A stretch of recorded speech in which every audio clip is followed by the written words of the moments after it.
A little old school today over here. I know.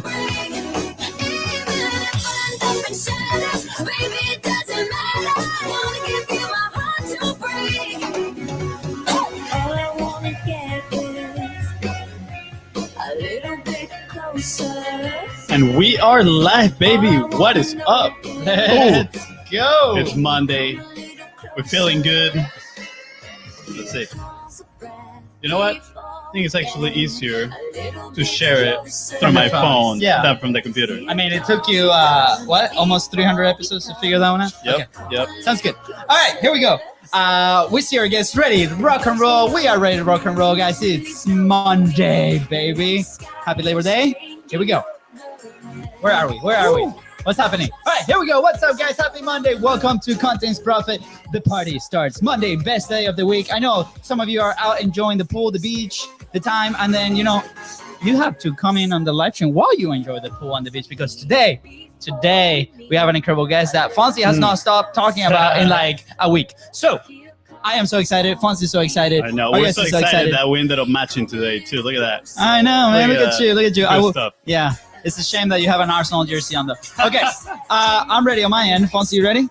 I am 100. And actually, let me zoom in here a little bit so the blindness doesn't play, a role in What's there. happening? There we go. Let's do it. All right.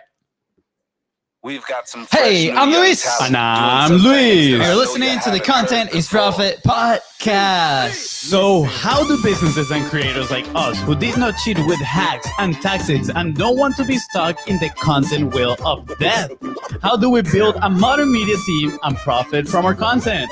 In this creators economy, pre-filled templates and content calendars have become the solution for those that are not willing to put in the work and build a real business. Those that get rewarded are the ones that create and control their own process. That is right, and content can be either a distraction or your biggest lever. Here, you learn to develop the systems to create consistently, build trust with your audience, and get the attention of those that are willing to give you money. That's right, guys. Go to contentsprofit.com, join the community. Come on, guys. Come on. You know that you want to hang out with the Biz Bros. That is right. That's right. And today we have an epic episode, epic guest, and we're going to be talking all about generating growth by becoming your most authentic self. Yes. Let's Bring go, it, baby. I'm ready. I just want to put out there, in the last few years, there has been a crazy journey, especially a transformational journey inside of us to be able to do this consistently and grow the business and the team. So I cannot wait to dive. I mean, we always share your business growth to the extent that you do. Yes. And I think today's episode, we're going to embark deeper into that. Hey, Fonzie, fast and furiousing. Yeah. Did I say it right? Fast and furiousing. That's a new verb. That's a new verb. Who's sponsoring us today? Good question, good sir. You're welcome. Today's sponsor is your own, The Biz Bros. Let's go. We sponsor our own podcast with Content Momentum. And you might be asking yourself, what is Content Momentum? Well, if you produce a long-form piece of content and you need a plug-and-play team to multi-purpose it and help you be everywhere at all times, it is possible, guys. We are here for you. Possible. Slide in the DMs at Biz Bros Co. on Facebook, on Instagram. Guys, don't forget to follow the show on your favorite podcasting platform, because the audios drop on every Tuesday, Thursday, and Saturday directly to your phone, so you can do whatever you want to do, but listen to the show, because it's going to move you and your business forward. That is right. And if today's guest help you move one step forward towards your goal, please don't forget to share this episode, because you might be doing the exact same for somebody else, and leave a 5-star review. Thank you. Epic guest alert. I wanted to say thank you to Adam from Podcasting Business School for introducing us to today's guest, whose story and message is going to inspire you and help you take the next right step towards becoming that person that you want to become. That is right, baby. Today's guest is an incredible entrepreneur that has started and scaled multiple businesses, and now is giving back to the community with a personal goal of impacting, and listen to this, 1 billion lives, baby. Living his truth and allowing others to live theirs as well. Today's guest is a passionate performance coach, business strategist, top sales professional, and philanthropic leader who believes in helping. Yeah, big word, man. This Spanglish not very good looking. Who believes in helping growth-minded individuals become their most authentic selves. I hope you are ready for this trip. Oh yeah, baby. please welcome the man of the hour, the brogert, and what they call right there, the trustache, Mr. Brian Bogert. Oh man, What is I'm so excited to be here. You guys, I have to say, like, you might be some of the best hype men in the business as well, because you made me sound way cooler than I actually am. And Adam Shively is the man, and he has coined the nickname Brogert and the Trustache. So another little bit of credit to him. But I love everything about that intro, everything about how you guys tee this up, and I sure hope that people are going to your site to follow and hang out with you, because I get to hang out with you right now, and I'm excited about this. So let's go. Dude, Thank you, man. Yeah, it means a lot. And yes, definitely shout out to Adam. He was like, dude, you need to ask him about the trustache, right? And he said, we call him Brogan. I was like, this guy sounds awesome. He is right in the same lane with us. So, why not include a little bit of that in the intro as well?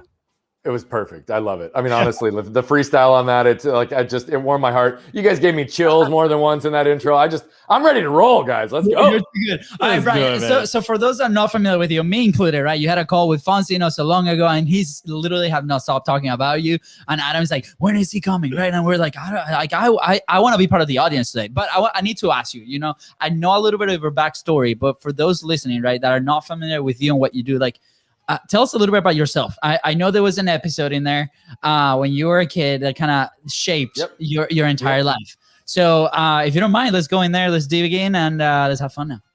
Yeah, perfect. So I'll definitely start there. Before I ever start into my story, I always have to start right with this whole idea of who I am. I'm a husband and father first.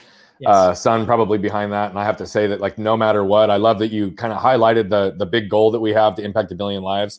But I always have to start with husband and father first, because I'll tell you that if the 3 people that I care most in my nuclear family at home are not healthy mentally, physically, spiritually, emotionally, that impact is never going to happen, because my focus is on those 3. So I have to start there, because everything else we talk about, cool. But like that is my true life. That's my true joy. That's my true freedom and fulfillment. So I had to say that. Yes. For the story though, let's I'm going to actually bring you guys in. I'm going to say for you guys, if you could just indulge me for 1 second, just close your eyes for 1 second. And I'm going to tell a story. I'll tell you when to reopen them. I want you to imagine going to a store, having a successful shopping trip, breezing through the checkout line, walking out the door. You got a little pep in your step. You're going on with your day. You look up in the sky. You feel the warmth of the sun on your skin. You feel the breeze blow through your hair. And as you go to fumble in your pocket for your keys to unlock your door, you turn your head and you see a truck barreling 40 miles an hour right at you with no time to react. This portion of my story begins. My mom, my brother, and I went to our local Walmart to get a 1-inch paintbrush. And as we were headed back to our car, anybody who's known me for more than 2.5 seconds knows that I've got an energy and vigor and excitement for life. Wasn't a surprise to my brother or my mom that I was a few feet ahead of them, because I wanted to get home and put that paintbrush to use. And as I'm standing there, this was back in the day before key fobs, so I had to wait for my mom to literally physically catch up, stick the key in the door so we'd go on with our way. And as she was doing that, a truck pulls up in front of the store. Driver and middle passenger get out, and the passenger all the way to the right felt the truck moving backwards. So he did what any one of us would do, scooted over to put his foot on the brake, but he instead hit the gas.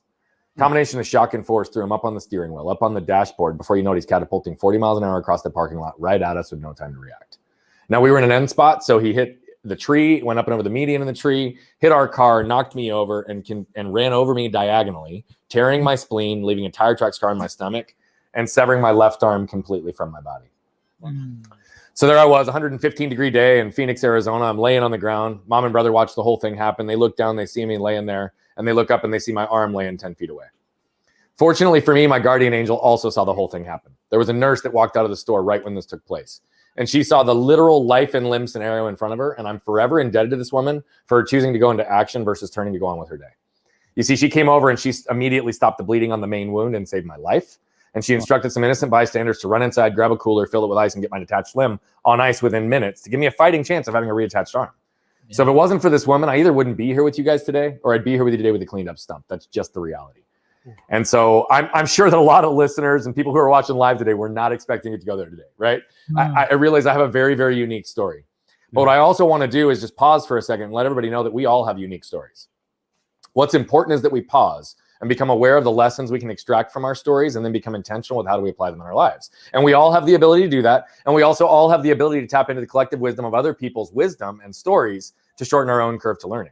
So I'm going to share with you 2 primary lessons real quick, and then we're just going to freestyle the rest of the show. Is that cool, guys? Absolutely. All right. So the 2 primary lessons that have really shaped my life. And You got to imagine there's a lot more than this, but these are the two that I really sit on often. I learned early in life not to get stuck by what has happened to me, but instead get moved by what I can do with it. The second I didn't learn until far later. You see, at 7, 8, 9, 10, 11, 12 years old, although I was having unceasing medical treatments, although I was the one having all these surgeries and therapy, I was also being guided through the process. So I was a little bit in a fog. My parents were not. My parents were intimately aware of the unceasing medical treatments, years of physical therapy. And the idea of seeing their son grow up without the use of his left arm was a source of great potential suffering. So they willed themselves day in and day out to do what was necessary, to do what was tough, to embrace the pains required to ultimately strengthen and heal me. So whether intentional or not, what they did was they ingrained in me a philosophy and a way of living, which was to embrace pain, to avoid suffering. And I believe that when this is done correctly, that's also where we gain freedom. So it's these concepts that we've used to not only overcome this unique injury, but how my business partners and I scaled our last business to over 15 million with the span of a decade. And now how we're flipping that on its head through all of our entities and as a human behavior and performance coach to help individuals and organizations, just like you, just like the people listening, become more aware, more intentional, and who they already are, their most authentic selves. You see, I believe this is when the door starts to crack to perspective, motivation, and direction. And when we have a fighting chance to allow joy, freedom, and fulfillment to enter into our lives holistically, which is why we're on a mission to impact 1 billion lives. Because if we can reduce the level of suffering on this planet, allow individuals to not only be confident, but convicted in who they are, knowing that vulnerability and authenticity, which is the glue that binds human connection, will be a much more part of the forefront, then not only will we be able to stand on our own 2 feet, knowing that the world won't just accept us for who we are, but will embrace us for exactly who we are. I believe that's true freedom. I believe that's true joy. I believe that's true fulfillment. And that's why I'm committed the way I am, because it'll leave the world a better place for my kids and my grandkids. Whew. Wow. Absolutely amazing. Standing ovation, by the way, by the crowd right now. That is a beautiful message, Brian. And this is what I loved about, the first conversation that we had behind the scenes, you and I. And I think that this is why I was also so hyped up about today's show and sharing with my brother is that passion that you have, man. Through, like you said, everybody has their own story and their own story is special in their own way. And that is something that I really love, right? It's not like, oh, my story is more special than anybody, than other people, right? Just because maybe I suffer in different ways. So maybe my story is more important. No, everybody has super important stories and we can use those.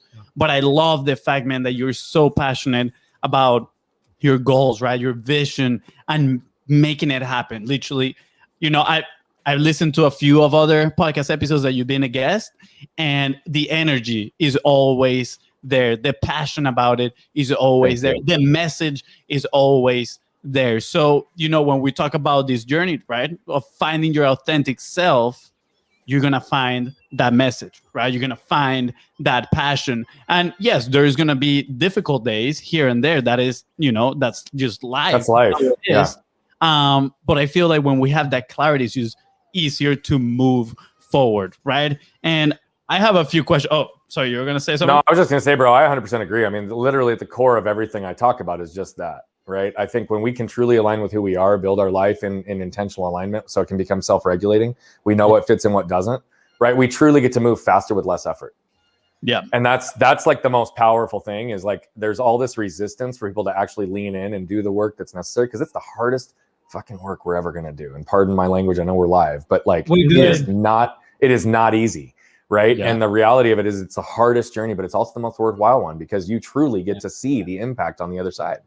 So I'm all for questions. Let's go. I didn't mean to interrupt you, but I just wanted to hit that point hard because that is why I have the passion. That's why I have the conviction because I know what it's like to be chasing stuff for the wrong reasons and be completely lost and miserable. And I know what it's like on the other side. No one deserves to feel this way like I used to, and everyone deserves to feel like I feel right now. So the passion is real. The energy is real because I just want to free the universe. Yeah, absolutely. First of all, Brian, do not apologize, my friend. You can interrupt whenever you want. Yeah, this is a free-for-all conversation here that we're having today. He does it to me all the time, so we're good. Yeah, in 206 but he does that for reasons. He told me that when we talked last time. He's like, I'm going to talk more than him. Just know that going in. Oh, it always happens. I mean, at least he has the smart questions. I put in the dad joke sprinkle. Hopefully, it's not coming. Dad jokes are what it's all about, by the way. That's what's all about. I mean, you guys can relate in there. Eventually, it will be my time to get the dad jokes when I get some kids. I gotta give one letter sidebar because I've got this great thing. My wife every year for Father's Day has gotten me a Father's Day shirt, right? Yeah. And this last one I've got, it's literally a Venn diagram, and it says like dad jokes on one side, like what's actually funny here, and then in the middle of the Venn diagram is where the magic happens. And I just like die laughing every single time because I'm like, that's pretty much me. Like I live in where the magic happens. Yeah, That's this is awesome. right there. Yeah, At least that's what I tell myself. Everybody else thinks it's probably just dad joke. Yeah. Hey, perfect. she has to sell those shirts. Just throwing out there. It could be a whole new business for you guys, right? Yeah, It seems like yeah. you know that T-shirt sales. I think I don't know. definitely a better name than that. But Brad, let's go backtrack a little bit. I am extremely curious about this point number 2 that you made about embracing pain to avoid suffering. Right?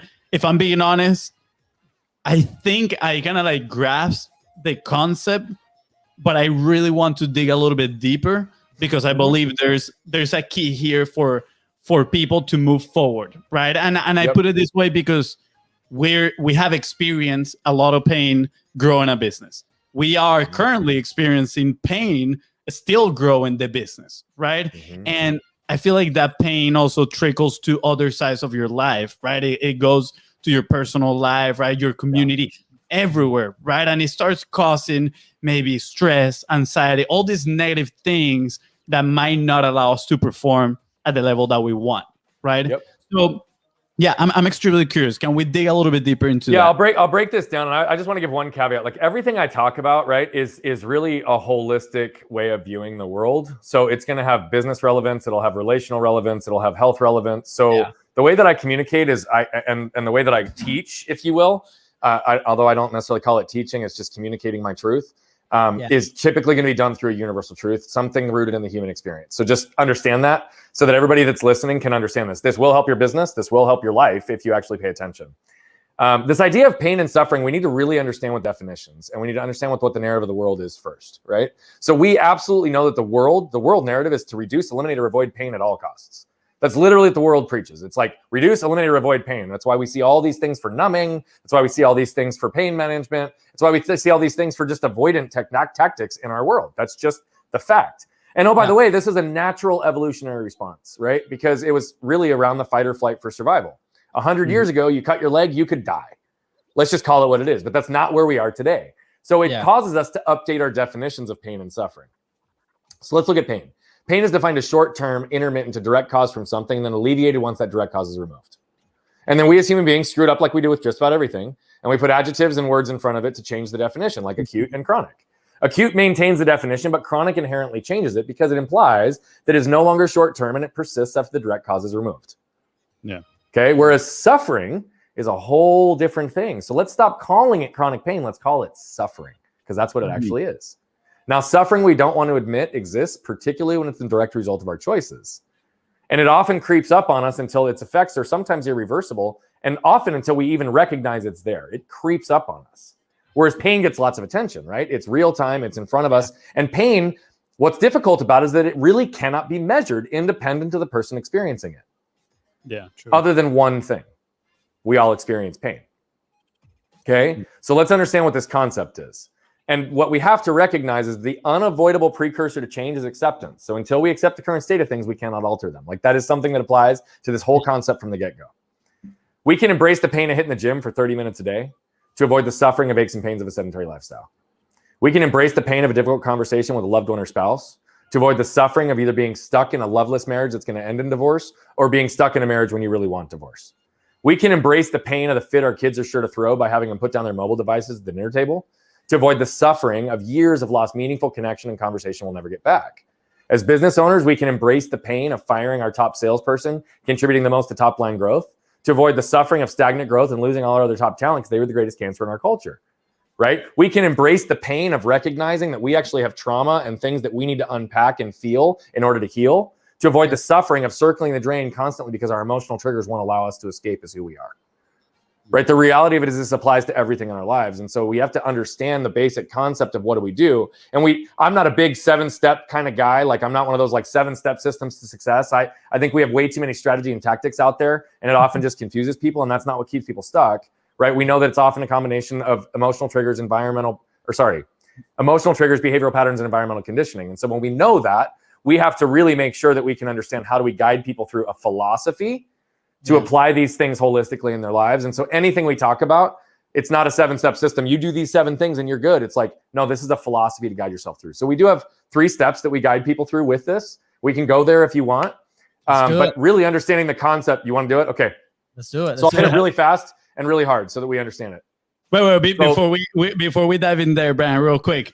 I mean, I love this. I want to see if I can simplify this in a way, right? I see what you're talking about the embracing the pain, the difficult moments, right? I feel like you're talking about owning those moments, right? Taking responsibility in those difficult moments that, like you said, they're going to save us from that future suffering, right? Yep. I see it as an investment in today. What is the difficult thing that I need to do today, right? So my long-time return is not negative, right? Which would be that suffering. I believe we almost choose our pain or our suffering will choose us. Oh, that's good. So it's about the active choice right now, regularly and consistently, to do the things that are necessary, because the pain, I'm not talking about putting ourselves into unnecessary amounts of pain for pain's sake. It's about identifying the proper pains between where we are today, where we want to be, and viewing them as a part of our path to success. I love it. So, I mean, to do this, I feel like you need to consistently be kind of like evaluating yourself too, right? It's like, where am I right now, right? Where do I want to go? Am I, accepting the pain that I need to accept? I mean, you should just outline our 3 steps for us, brother. You're already doing it right now. It's perfect. So before we go there, I want to relate it to a couple of stories that we had, right? Like, as you were explaining this, I'm going back in our life and I'm like, wow, these are the moments where we chose our pain to whatever outcome, right? When I was 15, I ended up going to Italy, right, to play soccer, right? The pain there is like, I had no idea about Italian. My family was not there with me. I was gonna be there for a full year. I did not know anybody, right? And that was like the pain that I chose, right? But the dream was so big, right? It's like I want to pursue my career here in Europe for soccer versus in Venezuela, that soccer is not a thing, right? Then later on, same thing happened with Spain. Then later on, when we came to the US, right, we left our home country, same thing, like our families in there, right? We didn't know anybody. We had to come and we had to fight for our spots, fight for scholarships, and then, because in my mind, how I saw it was, okay, the benefit of doing this right now, of going through this specific events that might suck, right? Because we're brand new to this country. We do not know the language. Like, we have to work extra hard, right?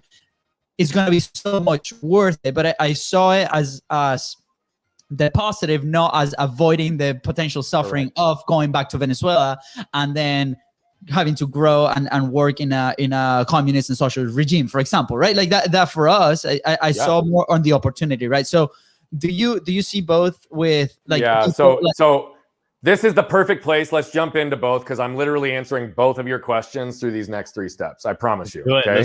Because the way you're thinking about it is exactly correct. And I love that you even related it to specific examples that others can, because again, dude, 1st-generation immigrants, they've embraced a ton of pain to avoid suffering, right? You're exactly right. You embrace the pain of taking a risk at 15 to go chase a dream, to avoid the suffering of not ever knowing what could have been possible in soccer for you, right? You embrace the pain of coming to the US to avoid, right, the suffering of not ever knowing what you might actually be able to do had you stayed on your same path in Venezuela. Let's just call it what it is, right? So you guys hit it. But again, the first step is we got to acknowledge the suffering we wish to avoid.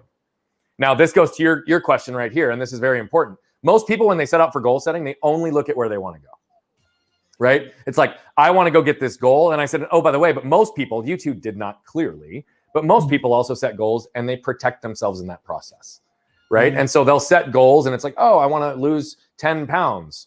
When really they need to lose 20, but they say they're going to lose 10 because they know they can hit it. It's a guarantee, right? You guys uprooting your lives to move to the States, there's no guarantee at all. That's not at all. So yours is a much bigger thing. You're right. I was chasing opportunity. But most people look at this and they're like, I'm going to set this goal. I'm going to set this vision. I'm going to set this here. Nobody really thinks about the things we want to avoid. Yeah. It's 2 sides to the same coin. So we have to understand that when we do our goal setting, we also have to understand what we're trying to avoid. For you wanted to avoid not having opportunity through a league that wasn't going to be as established as the European League for soccer. And you saw it as a path to say, look, I could play here, but it's probably not going to get me as great of an opportunity as if I go somewhere else. Yeah. Right. And so you were able to understand that your suffering was, I could take the same path in Venezuela, but it probably won't produce the same outcome for where I want to go. And so because you had the goal, you also understood the suffering, you had to close that gap. Let me give an example of a client here, because this is a highly relatable one, right? He's 38 years old. He, before the time he was 18, moved 26 times. Lived with his mom, his dad, his grandma, his aunt. Never lived in the same place twice. Never had the same set of friends twice. Wow. Fast forward to today. He's got a beautiful wife and 2 beautiful daughters. Literally everything he wants in his world is what's right in front of him in those 3 women. Yeah. Truly, everything. Connection, love, memories, legacy, everything. And so when he literally focuses on the 3 of them, he recognizes it, but he also knows that he also never had an opportunity to give or receive love. And so he can't be the man, husband, father that he knows he's capable of being and they deserve because of his emotional triggers that have kept him in the patterns for his whole life. Yeah. So now he's got to sit down and really paint this picture to understand where he wants to go. So he's got this really defined, vivid picture of his wife and him sitting on their ranch in Texas 40 years from now with the wind blowing through the brush. And the only thing breaking the silence is the laughter of his daughters and his grandkids. Now, when he takes that image and he burns it into his soul, right? That purpose becomes big enough to overtake the pains required for him to become the man, husband, and father that he's capable of being and they deserve. Yeah. Now, all of a sudden, he's looked at where does he want to go? What does he want to accomplish? But he also has understood that a life without them would be suffering. Yes. It would literally be failure for him. He could not move forward if the 3 of them were not active in his life. But what's going to prevent him from actually having them in his life is him. So he has to recognize that pattern.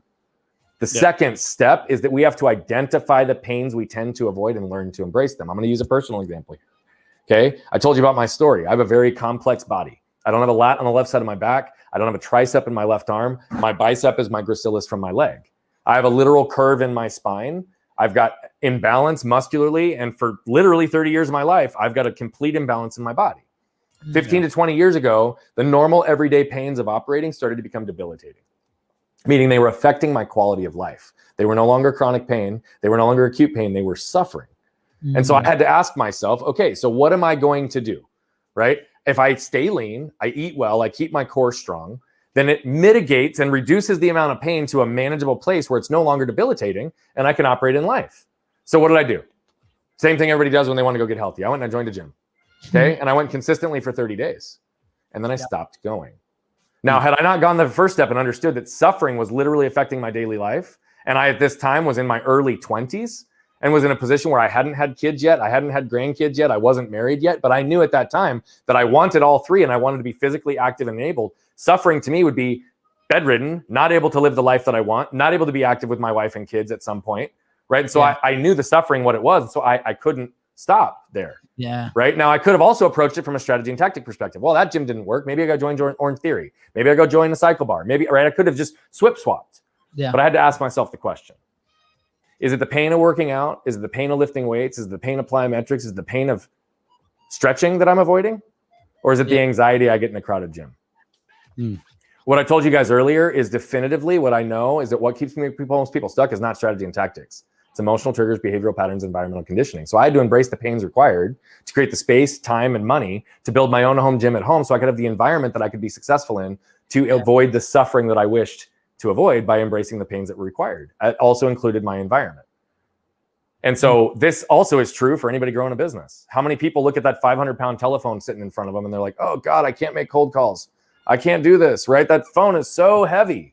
But when you actually pare it down, most business owners aren't afraid of creating or solutions to problems, aren't afraid of having conversations with people, aren't afraid of building relationships, right? And so often there's an emotional trigger. I worked on this with somebody. They were afraid of what it would look like if they were actually successful. Could they handle the volume of if they were really good on the phone? Yes. And once they actually worked through that emotional trigger, understood what was keeping them stuck, that's no longer 500 pounds. It's a featherweight. They pick it up and they dial for days and have grown their business exponentially as a result. So again, it's not about putting ourselves into unnecessary amounts of pain. It's identifying the ones between where we are today and where we want to be. The last step is super easy, and then we'll wrap on this section. It's to establish this as a habit in all areas of our life. What we know from experts in habit formation is that there is an upfront energy expense to all new habits. Now, I hate the fact that we even call it this because that's exactly how people look at it. They look at new things in their life as a cost and expense. We need to flip that on its head and start viewing this as an investment in your future self. If we leverage the rules of compounding interest to recognize that what I do today will directly affect where I'm going to be tomorrow, then it's these pains, it's these discomforts that we start to learn to embrace. And the way they compound over time, they get easier and easier the more we do them. They're no longer painful. They then become discomfort, and discomfort is like the 5K to pains marathon, right? So we can simplify it the more we actually embrace this in our lives. Yeah. Okay. By the way, masterclass, go back and listen, from minute like 21 for everybody, and then we'll see you back in here.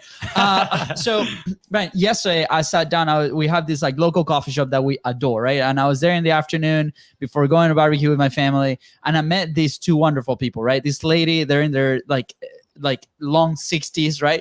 And this lady just came out of the ICU because she had COVID, right? Oh, wow. She survived, right? Wonderful. And she, we start talking, and she's like, what do you guys do? And then we continue to talk. The guy was a veteran, he's been in Asia all over the place.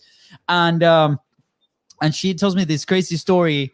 And what pushed her through was that she had a grandkid, right? That they're racing, right? She's 14, right? And then we're like, okay, this is so wonderful, right? Like, I am so happy for you and for your family that you guys are doing this. And they were enjoying the coffee and the food that coffee shop is giving them, right? So now, as we continue to talk, I'm sharing some experiences in Venezuela, things that happen, with the government and whatever. And like when we moved here, and like all the evolution that we've done from college to, soccer players to starting a business to all these crazy things, right?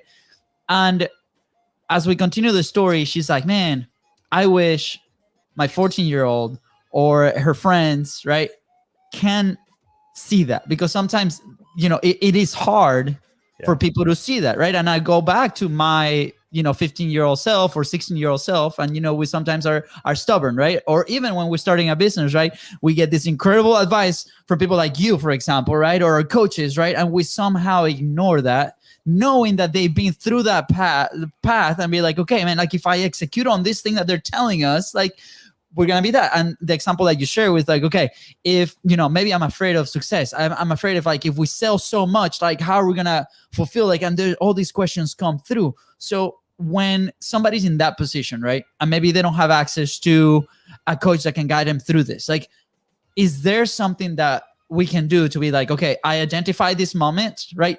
How do I shift, right?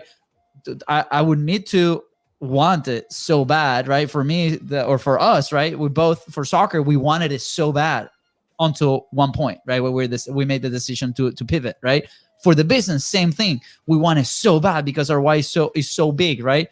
So is that the only way that people can push through these things? Or is that, do they actually have to go through these crazy experiences to be like, man, okay, that hit me in my face, I had to kind of move on, right? It's happened to us a few times in the business, right? Great question. I think that's why I say in the beginning, it's like we all have the ability to tap into the collective wisdom of other people's stories to shorten our own curve to learning. I will tell you, I have had more people in my life that I have learned from than I can even count. And so, yes, I've got this unique story. We've had all these different things, but at the same time, like, my wisdom is just my wisdom, and it's only relevant as it relates to how I see the world. And so I think seeking perspective is huge. I'm going to say that for anybody, like, what the key is to really starting to move forward in life, and it's rooted in a couple of very basic things. Now, these are emotional triggers. We're talking about embracing pain. We're talking about these highly complex topics that it's just because we're such a dynamic being, like, truthfully, right? And so these concepts are very simple, but they're not easy. But I think if we overly boil it down to just like one basic thing, it's to raise our level of awareness in everything we touch, right? And so if we just really want to simplify things where people are like, oh, I don't know where to go, or I've got 10 different pieces of advice coming at me. Awareness. Our minds process 11 million bits of information per second, but we're only consciously aware of about 40. Wow. Think about that. 11 million per second. We're only consciously aware of about 40. So we're largely led by the unconscious. Yeah. And so for people who feel like victims, who feel like life is fate, like they have no influence or control over their destinies, this is a large reason why, because they're truly blind to what's happening around them just because of the way that we're wired.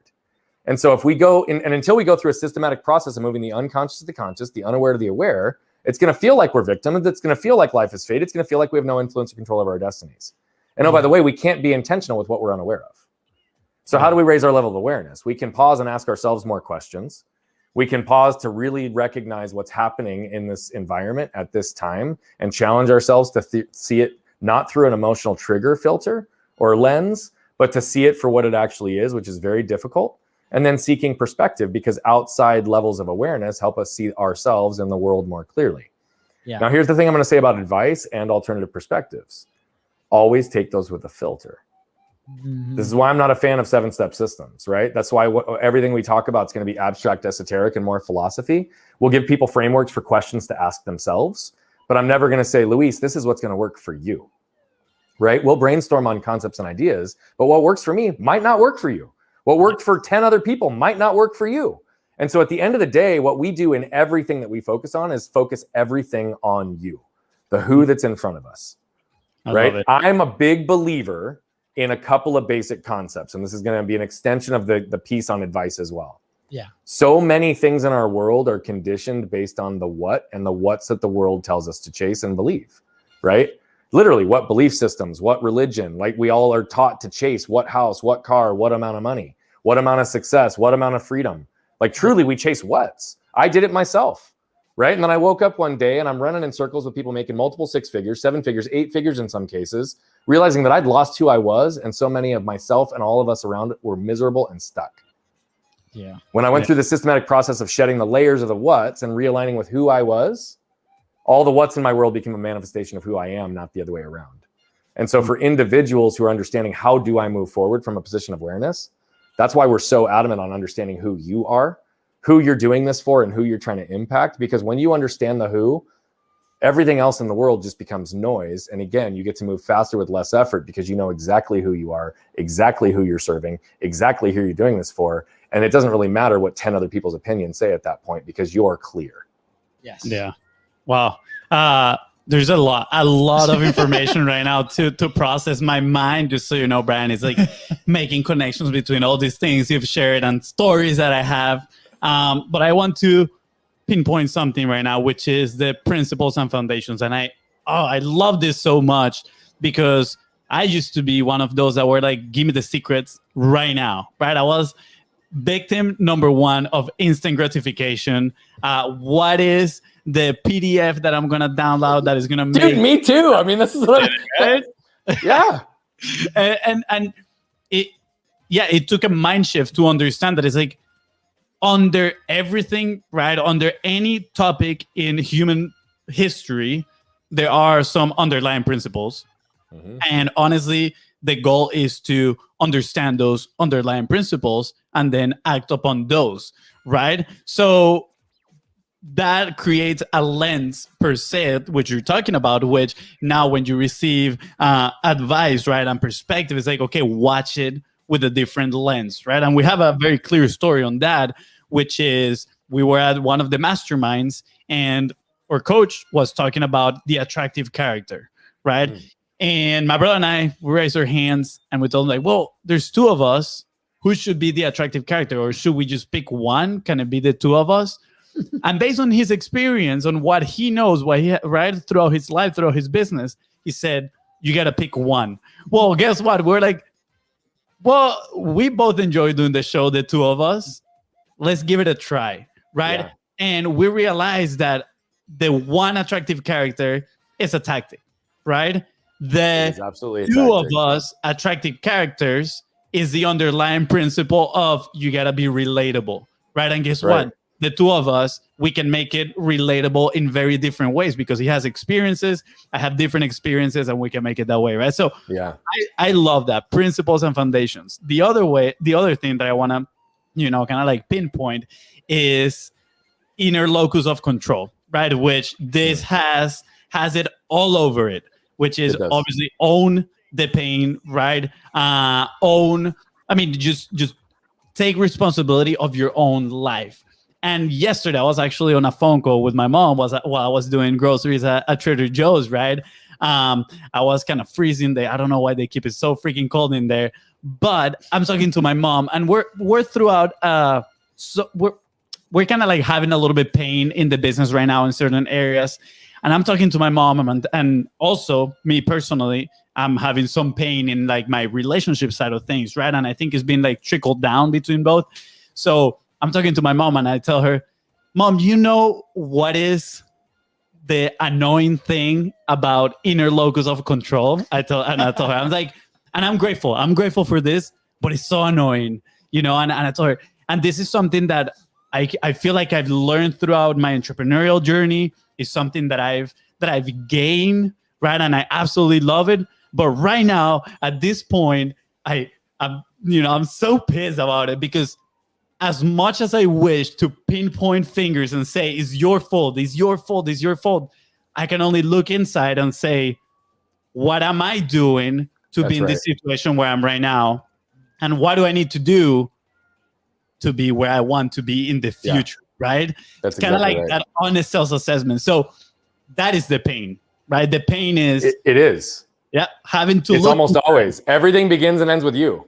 Yep. Right. And literally, when people are having pains in their life externally, the first place we challenge is inside. Right. Yep. What was your role in this? How did you see it? What was your worldview on this? How did you show up in that environment? Because again, there's this idea of perspective. Again, we're conditioned to be fight or flight. Right. Mm-hmm. I believe the human experience is rooted in 4 basic things. Right. We all desire to feel safe. We all desire to feel protected. And those are not the same things. We all desire to feel seen and understood. And we all desire to feel connected. Right? Yep. Think about it. The first 3 are highly emotional. Feeling safe, feeling protected, feeling seen and understood are highly emotional. Mm-hmm. Right? I used to believe human connection can be done from a strategic and tactical standpoint, but human connection without emotion is not really human connection. Okay? And so what we have to understand is, if we recognize all these things, I often look at, okay, if I'm in a scenario where I don't feel safe or protected, am I going to perform at my best? No. Am I ever going to get the opportunity to connect with somebody? Probably not. Yeah. Right. And so often when we're building businesses, we're looking at relationships, we fail to neglect the fact that if we are reacting, there's probably a trigger that's rooted in that's causing us to create damage in that moment that doesn't even need to be there. Mm-hmm. Okay. And we need to understand, am I feeling safe, protected, seen, understood, and connected? What about the other person? Have I created an environment in the way that I approach them that they might actually be able to receive the words that I'm coming at objectively and non-judgmentally and through a lens of neutrality versus a lens that's charged based on a trigger? So we do a lot of work on triggers because I genuinely believe that this is the key. This is like literally the tip of the spear to building better cultures, better businesses, better leadership, better relationships, better health, better everything. It's to truly understand our triggers. Triggers are those things that cause us to react that we aren't even aware of, right? So when we load the dishwasher incorrectly and our wife or spouse looks at us and implies that we did it incorrectly, very likely our trigger in that moment has nothing to do with them or that scenario. It has everything to do with how our grandma looked at us when we were 7. Yeah. But we've never actually paid attention to it because we're unconscious to it. So when we recognize that emotional triggers are really the key, right? It's those moments where you're in a business meeting and I talk too fast or I'm loud and people shush me. And all of a sudden my shame causes me to shrink down in myself. I bite my tongue. I'm not operating at my best. Yeah. Right? So when you look at your relationship, you look at your business and you look at those things, you're right. The internal locus of control is really where it's at. Everything begins and ends with you. And when you want true accountability and true freedom in your life, it's when you surrender to the fact that that is absolute truth universally. Yeah. And then how do I show up so that I can not create damage, right? Because emotional triggers are designed to be pulled. All triggers are designed to be pulled. So you can either allow your emotional triggers to pull you and cause you to react and create damage, or you can pull the trigger on your emotional triggers and choose to respond and repair moving forward, right? Mm-hmm. I'm always going to choose. All the concepts we talk about are rooted in choice. How do we show up? How do we get more influence and control in our destinies? How do we get more ownership? It's about recognizing that no matter what, never fails, always in every single scenario, we have a minimum of 2 choices. They both might be shitty choices, but we can own those choices, right? So if somebody's holding us up at gunpoint, right, asking us for our phone and our wallets, or they're going to kill us, both horrible choices. But guess what? I'm handing over that phone and that wallet, right? Because that's the choice I can make right now that's going to create the least amount of damage in my world. And I can make this, it's all about choice. Yeah. Yeah, absolutely. Woo. Man, this has been absolutely amazing. When you mentioned about the triggers, I started, kind of like having flashbacks of those things, like kind of like trigger me. And I'm like, oh, I need to look back at those. Yeah. Make a list and, make some. Between identifying triggers and closing open cycles, we got some homework, man. We got a lot of homework to do. Now, Brent, as we wrap up, man, we was like, by the way, open doors to second time, third time, whatever. Like, Content is Profit is always, out there for you. What's an action point? What's something that people, beginning in their entrepreneurial journey, right? They're starting their business. It might be not their full time. It might not be their full time thing, but they're publishing, right? They're putting their voice out there, their thoughts. That's something very intimidating. For people that are starting out, right? What's something that they can do today that's going to help them move forward and create that momentum? Yeah, so I could go ethereal on a bunch of different things, but I think given the fact that we're here as Content as Profit, we're just going to lean into one thing. turn the camera on and start talking. Like that's what you can do today, right? I worked with a client literally that was an author, identified as an author for years, but she never wrote unless she was going to produce a final product. Think about that. She never wrote unless she knew that she could have a final product. She didn't look at the revisions and the reps as a part of her process to grow and develop. And so it created this fear and this belief that unless she could write something that was going to be approved and written down and actually captured, then she wouldn't even attempt. How many people do the same thing with the camera? How many do the same thing with content, whether it's written, whether it's video, I don't care what medium it is that you're consuming content on. If you have thoughts, you have ideas, you have a way to communicate it. Turn the camera on and start talking. Go back and watch my videos from 7 years ago. They suck, right? And actually they don't suck. They're good, but they weren't me, right? I fabricated energy, but the words were still good. The content was still good, and it created this. So it's something you can do today. Turn the camera on and start talking, and recognize that it's in the reps and the revisions that we're going to continue to improve. And that'll also help you hone your authentic voice, because it doesn't matter what anybody else has to say. The reason mine weren't great in the beginning is because I tried to model what I thought I needed to do to exist in this space with content. And now I don't have to do that. You guys will see me in any single platform. You know, I show up consistent wherever I am. This is how I am with my family. This is how I am with my team. This is how I am when we're doing stuff. This is the same way I am when I'm here. I leaned into the fact that although people told me for years my energy was too big, my passion was too big, fuck that. I'm here, and this is exactly who I am. And this is what's going to fuel the momentum to get to 1 billion. But we can't do it alone. We can only do it collectively. So turn your cameras on and start talking. We need more people creating impact. Gong moment. Gong moment. Golden Boulder time. Standing ovation all at once. Thank you. Thank you, Brian. For you listening again, it's not coming from us either, though every single time we tell you to go ahead and publish. So thank you, Brian, for putting that extra little rock in there. Massive rock. Where would you be if you didn't publish? Right? You said that you've been publishing for 7 years, right? Or more, probably, right? Like putting in the reps. You're in every platform. You're guesting in shows. You're showing up, right? Where would you be if you did not publish? Nowhere where I am right now. That's a fact. Where would I be? I'd probably be miserable and stuck because I didn't realize there was another way to live, right? I probably would have been chasing what I had in my prior business, which was all about the what, right? And I had it all. And it was, July of 2019 that we decided after 4.5, 5 years of running both businesses side by side that it was time to take this leap. But had I not started doing that for 4 to 5 years on the side, truly as a passion project, never with any intent of leaving, it wouldn't have given me the vehicle to go build and amplify this impact that we're so passionate about today.